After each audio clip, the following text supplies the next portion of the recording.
إنا لله وإنا إليه راجعون. رحل الفنان السوري محمد حرماشو ظهر اليوم عن عمر ناهز 71 عاما، حسب ما أعلنت نقابة الفنانين في سوريا، مطالبين الجمهور بالدعاء له بالرحمة والمغفرة.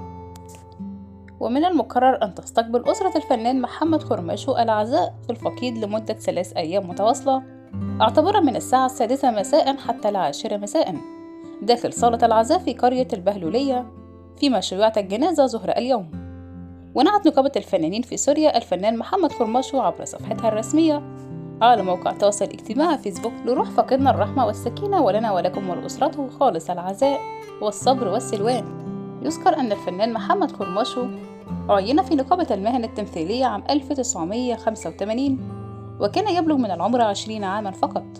اشتهر بدبلجة العديد من الأفلام الكرتونية والسينمائية، كما شارك في دبلجة واحد من أهم وأشهر المسلسلات التركية التي تم عرضها في الوطن العربي، وهو مسلسل نور. وقد من خلال أحداث المسلسل صوت شخصية الجد فكري الذي كان مقرب للكثيرين.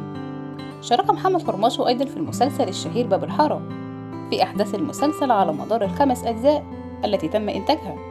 وقدم خلال أحداث المسلسل شخصية أبو حسن، ظهر في الجزئيين الرابع والخامس كضيف شرف، رحمه الله وأسكنه فسيح جناته رب العالمين. وإنا لله وإنا إليه راجعون. دعواتكم له بالرحمة والمغفرة. ولو انتوا أول مرة تشوفوا قناتي، اشتراك وتفعيل زر الجرس.